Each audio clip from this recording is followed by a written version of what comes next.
Kisah mantan Menteri Perdagangan Tom Lembong ditetapkan Kejaksaan Agung sebagai tersangka dugaan kasus korupsi impor gula. Tom Lembong langsung diborgol dan ditahan di rutan Kejaksaan Negeri Jakarta Selatan.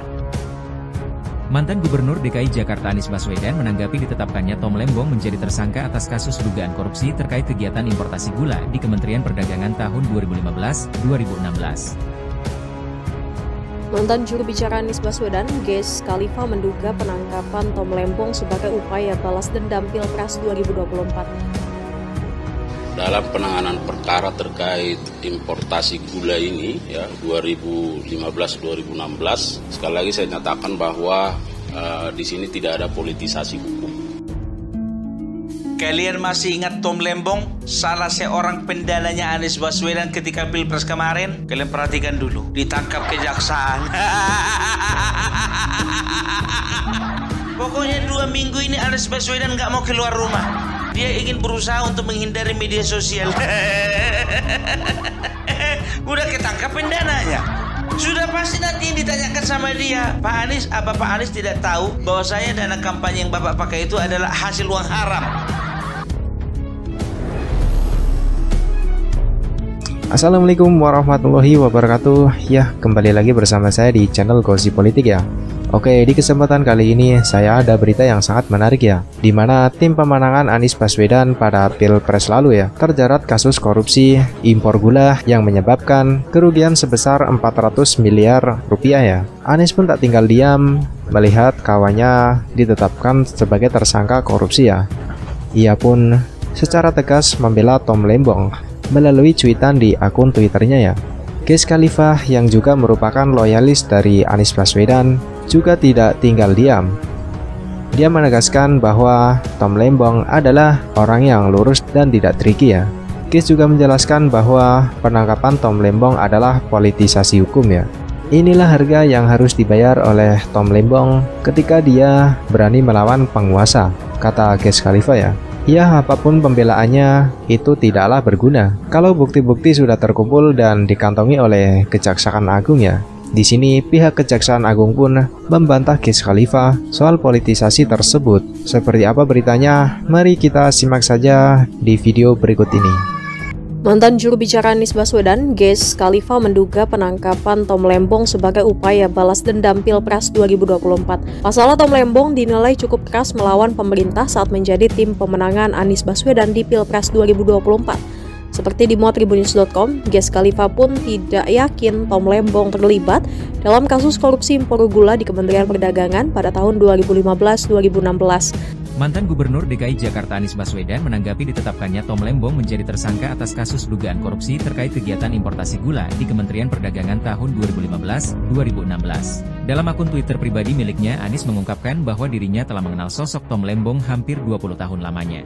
Anies menjelaskan akan selalu siap memberikan dukungan kepada Tom Lembong. Kalian bilang selama ini Gibran Raka Buming Raka itu anak haram konstitusi. Ternyata uang kampanye kalian pun juga ternyata dari uang haram. Opung nggak boleh kayak gitu loh, Opung itu fitnah loh. Ini buktinya ketangkap orangnya. Baik, terima kasih rekan-rekan media. Yang pertama saya mau sampaikan dulu bahwa dalam penanganan perkara terkait importasi gula ini ya 2015-2016, sekali lagi saya nyatakan bahwa di sini tidak ada politisasi hukum, ya, tetapi murni ini penegakan hukum, bahwa terhadap penegakan hukum yang represif tentu harus dimaknai terhadap pemenuhan adanya bukti permulaan yang cukup. Bukti permulaan yang cukup itu harus dilihat atau ditemukan dari setidaknya 2 alat bukti. Itu supaya clear ya, karena ada pertanyaan lalu rekan media, kenapa harus sekarang ya. Nah, memang saya sampaikan bahwa penyidikan ini sudah dilakukan sejak Oktober 2023, jadi persis 1 tahun ya. Nah, tetapi bahwa setiap penanganan perkara ada karakteristik yang dimiliki oleh perkara itu, tidak bisa disamakan satu perkara dengan perkara yang lain. Ada tingkat kesulitannya yang dialami oleh penyidik.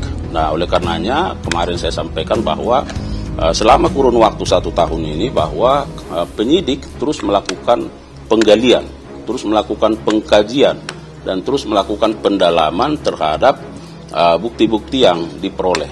Ya, sekecil apapun bukti terkait ini terus dianalisis dan terus disandingkan dan diintegrasikan sehingga dapat disimpulkan bahwa terhadap perkara ini sesungguhnya telah terdapat bukti permulaan yang cukup.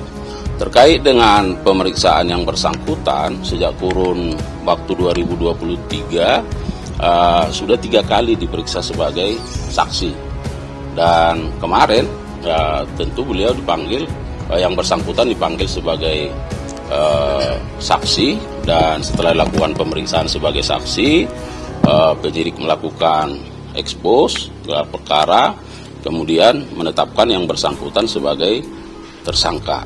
Nah, kemudian penyidik menggunakan kewenangannya dalam rangka melakukan penahanan terhadap kedua tersangka, ya baik TTL maupun CS. Saya kira itu. Ya. Pak, tapi pas di saat sebagai saksi itu Pak Adi ada bantahan nggak dari Pak Tom Lembongnya Pak?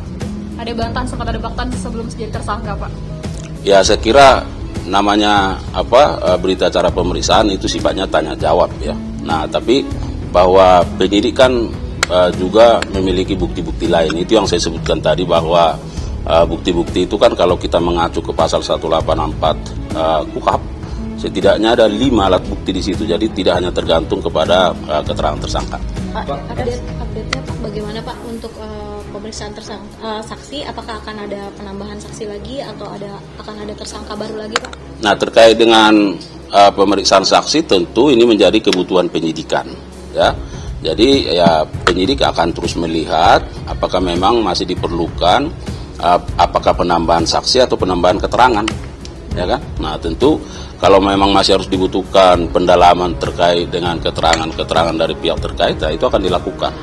Nah, apakah akan dimungkinkan adanya tersangka baru dalam perkara ini?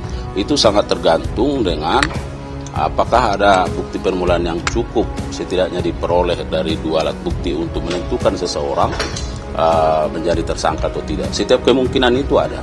Nah, tetapi tentu harus mengacu kepada hal tersebut. Pak, ini kan semalam itu kan disampaikan bahwa kerugian mencapai 400 miliar. Nah, ini soal aliran dananya apakah sudah ada Pak untuk ke Pak Tom Lembong sendiri? Nah, terkait dengan kerugian keuangan negara yang sudah disampaikan bahwa ini kan akan terus dihitung ya, dihitung untuk pastinya seperti apa, dan mengenai aliran dana itu akan didalami juga ya, apakah karena kalau kita lihat kan tersangka sebagai regulator ya bersama dengan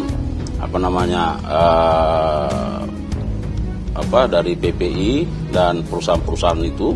Nah, apakah ada misalnya di situ unsur aliran dana, tentu nanti akan terus didalami.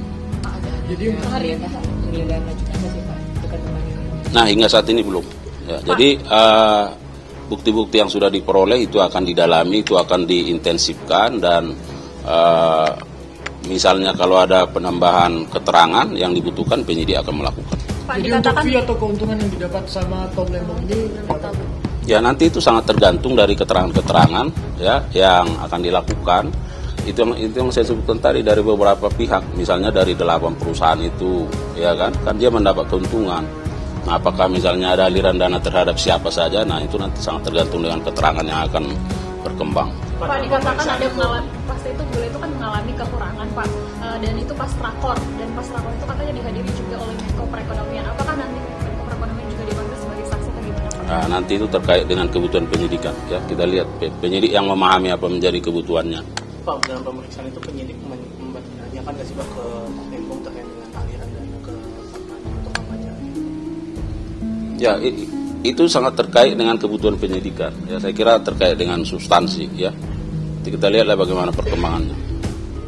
Oke ya. Terkait kenal Tandu nggak Pak, sedikit aja? Apanya dia? Ini kan baru ada pada Selasa sore tuh Kejagung menggeledah rumahnya Zarof Richard. Nah, hasilnya seperti apa sih Pak dari geledahan? Nah, kemarin itu penyidik ingin memastikan apakah memang masih ada sesuatu yang tertinggal di situ. Itu yang mau dipastikan ya, dan kemarin kita tanya ya tidak ada lagi yang tertinggal, tapi terus kan berkembang nanti kita lihat ya. Soal aliran dana yang di kasus impor gula ini, apakah Kejagung bakal pasti bakal menelusuri aliran? Itu yang saya sebut tadi, bahwa pemeriksaan ini kan belum berhenti, kan sangat terkait dengan bagaimana keterangan dari perusahaan-perusahaan ini, ya kan? Nah itu nanti kita lihat lah. Tapi sejauh ini keterangan dari pihak perusahaan gimana Pak, yang 8 perusahaan? Nah itu juga bagian dari substansi penyidikan. Oke ya. Pak, benar Pak, Pak Tom ini 5 kali mangkir dari proses belum ada informasi soal itu. Tapi yang pasti bahwa yang bersangkutan sudah ketiga kali ini ya diperiksa kemarin. Ya. Oke, thank you ya. Makasih ya. Makasih.